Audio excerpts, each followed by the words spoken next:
Railway भरती आंदोलना प्रकरणामध्ये आज सुनावणी होतीये। राज ठाकरे हे ठाणे कोर्टामध्ये पोहोचलेले आहेत। कोर्ट आता थोड्याच वेळात या प्रकरणामध्ये निकाल देणार आहे। कोर्टाच्या निकालाकडे आता सर्वांचं लक्ष लागलेलं आहे। राज ठाकरे सध्या ठाणे कोर्टामध्ये पोहोचलेले आहेत। रेल्वे भरतीच्या आंदोलना प्रकरणामध्ये आज सुनावणी होतीये, त्यामुळे या सुनावणीकडे आता सर्वांचं लक्ष लागलेलं आहे।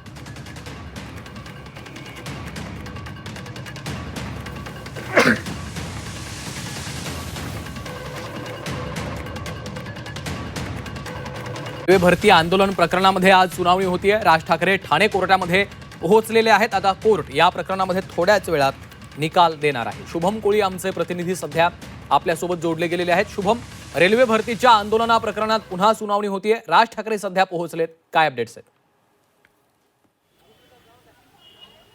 निश्चितच पाहिलं तर आज सलग तिसऱ्यांदा मनसे अध्यक्ष राज ठाकरे जे आहेत ते ठाणे न्यायालयामध्ये हजर राहिलेले आहेत। यापूर्वी देखील 2 वेळा मनसे अध्यक्ष राज ठाकरे स्वतः जी रेल्वे भरती प्रकरण होते त्या संदर्भात या ठिकाणी उपस्थित राहिले होते। परंतु ज्यावेळेस प्रथमतः मनसे अध्यक्ष राज ठाकरे ठाणे न्यायालयामध्ये हजर राहिले होते त्यावेळेस त्यांना पुन्हा कोर्टात हजर राहावे लागणार नाही असं सांगण्यात आलं होतं वकिलांच्या मार्फत। परंतु आता पुन्हा वारंवार 2 वेळा सलग दुसऱ्यांदा जे आहे ते मनसे अध्यक्ष राज ठाकरे हे कोर्टामध्ये हजर होत असल्याने अनेकांना प्रश्न पडलेला आहे की वारंवार राज ठाकरेंना कोर्टामध्ये का नेमकं हजर करण्यात येत आहे। यापूर्वी देखील ज्यावेळेस राज ठाकरेंना कोर्टामध्ये हजर करण्यामध्ये आले होते त्यावेळेस राज ठाकरेंनी सर्व आरोप जे आहेत ते फेटाळून लावलेले होते। मला गुन्हा मान्य नाही, ज्यावेळेस ही संपूर्ण घटना घडली त्यावेळेस मी नाशिकला होतो असं राज ठाकरेंनी जे आहे ते न्यायाधीशांसमोर सांगितलं होतं आणि त्यानंतर कोर्टाला देखील सहकार्य करण्याचं राज ठाकरे यांनी सांगितलं होतं। परंतु गेल्या काही दिवसांपूर्वीच म्हणजे की ते 13 मेला स्वतः राज ठाकरे पुन्हा एकदा सायंकाळच्या दरम्यान ठाणे न्यायालयामध्ये हजर राहिले होते। त्यावेळेस देखील राज ठाकरेंना विचारण्यामध्ये आलं होतं की तुम्हाला गुन्हा मान्य आहे का। राज ठाकरेंनी हे सर्व गुन्हे जे आहेत ते फेटाळून लावले होते। त्याचबरोबर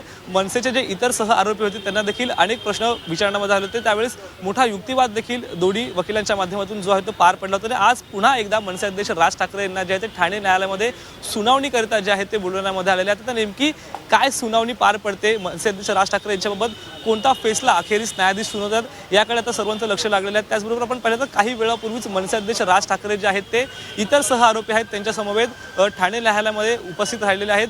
गेल्या काही दिवसांपूर्वी आपण पाहिलं असेल तर सुनावणी देखील पार पडली होती आणि त्यावेळेस देखील राज ठाकरेंनी हे सर्व आरोप जे आहेत ते फेटाळून लावले होते आणि आज नेमकं या अंतिम सुनावणी दरम्यान काय नेमकं पार पडते याच्यावरती सर्वांचं लक्ष लागलेलं आहे। निश्चितच शुभम, खरं तर गेल्या वेळेच्या सुनावणी दरम्यान राज ठाकरे यांना काही प्रश्न विचारण्यात आलेले होते आणि त्यावेळेस त्यांनी या संपूर्ण आरोपांचं खंडन केलेलं होतं। त्यामुळे आजच्या सुनावणीमध्ये नेमकं काय घडतं, काय युक्तिवाद केला जातो, या सर्व घडामोडींवर आपलं लक्ष असेल। तुर्तास धन्यवाद शुभम या माहितीसाठी।